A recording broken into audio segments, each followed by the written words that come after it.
Hello. Today I am doing a chart on Antarctica. I was at someone, Antarctica, and the question was around another reading that I had done previously about why did Obama, Prince Harry, several people go, the Pope, to Antarctica, Buzz Aldrin, and Buzz Aldrin came away saying that the place was evil, that there was something evil. So I don't know what is about what I'm finding in terms of this chart that I have here. This is a question that is called horary, which is meant to ask. It's saying that question of the hour. Okay, usually with these questions of the hour, we have something called the radicalness of the chart. And so I'm going to very quickly look at the chart radicality to make sure that this is actually, and in fact, what it is Venus. It's the day of Venus and the hour of Venus. And how might this be a Venus situation? Well, I could see where this could be a place that, if it is in fact as possibly thought of an alien base or an ET base in some way, that it could be about money, it could be about how we live and partner.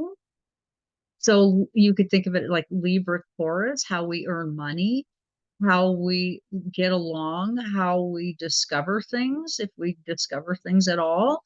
It's creative energy, but largely we think of Venus as being in the other half of a relationship in some ways, because Mars being part of the relationship, Venus being the other half of the relationship.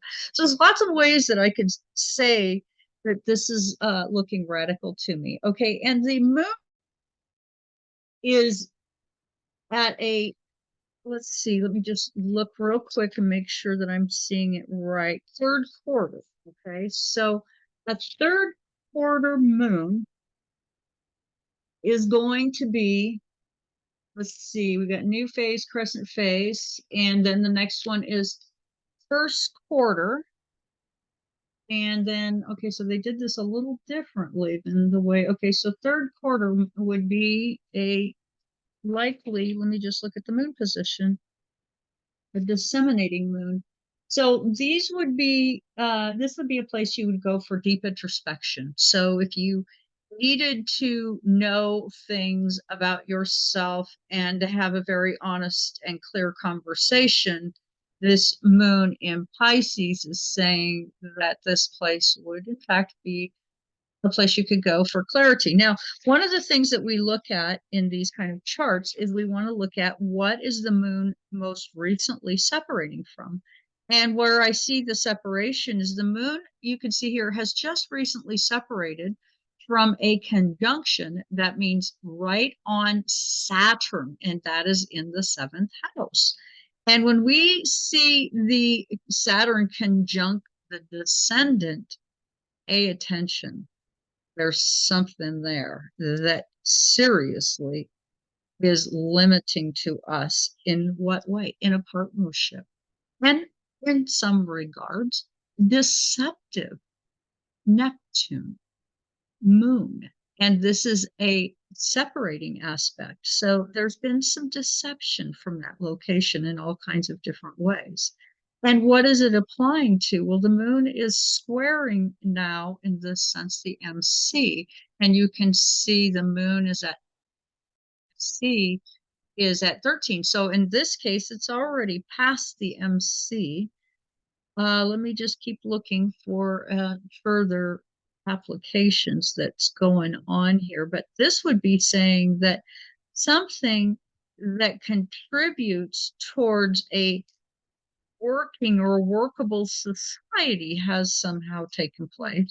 And then you can see moon opposite the ascendant. Again, it's already passed, and the moon is heading now for the second house Libra at this time. So I am, but it's opposition. And then after this opposition, it'll be an opposition to the second house. The moon is the most fast moving part of the chart. And so let's see, what is the condition of the moon? And the moon's not in terrible condition. It isn't in its finest of condition, but it isn't terrible condition. But you'll notice that there are 3 planets in the 9th house. The question being, what is going on in Antarctica? Well, because Antarctica is located, in a sense, it's a long trip, you can see that we have Sun, Uranus, and Jupiter in this 9th house.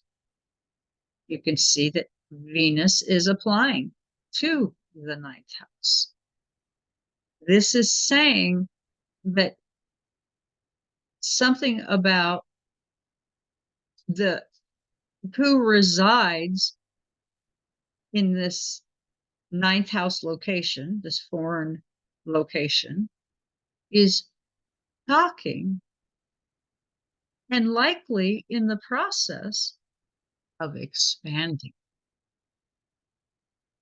And so there is an effort, and you can see this Saturn squaring Gemini. So now we need to look at what is the condition of Mercury. Well, Mercury is in okay condition, but he's a little touchy. He doesn't care for Mars too much. Mercury is in a little bit of a place there that he doesn't exactly thrive. Saturn's in fall. And so there's this interaction between Mars, Aries, and Mercury. So think about that. Mars, Aries, and Mercury. What could that mean? Well, it means that somehow the thinking in this sense is aggressive. It's hidden from us in the 8th house. It's considered in this sense beyond the veil. And with the North Node there, obviously it's meant to be. So the question is this an alien base? Well, so many factors point to, in fact, it is an alien. We have Pluto squaring Venus, where we're more or less their children, and they act as our minders in some way. And I think that's what I see here. Now, I've not got any good information in terms of what an alien, I'm not directly, I just don't have any information really to speak of, but I have a particular thought about this, and that is that God made the heavens and the earth, and therefore it's completely reasonable that he made other creatures or other types of beings as well.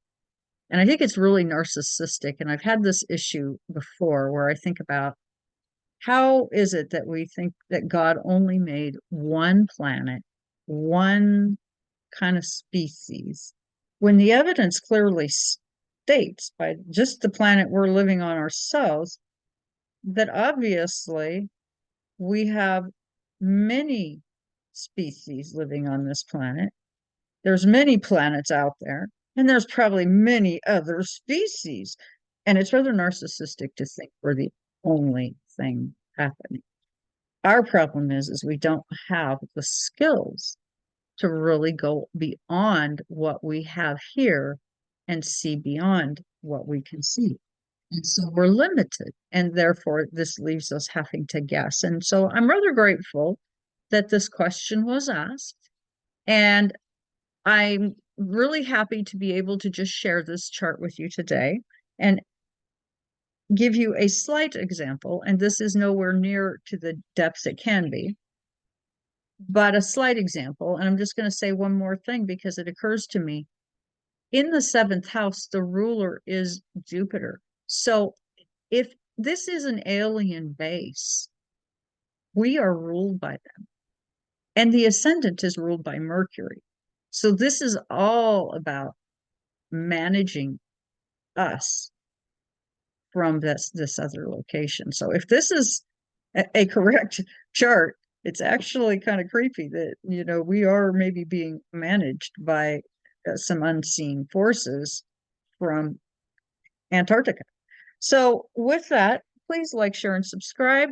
Leave your comments. You know, tell me your story. Lots of you have been abducted, according to, you know, there's statistically so many have that we have stories. So, you know, do share. And thank you for joining me here today. Like, share, and subscribe.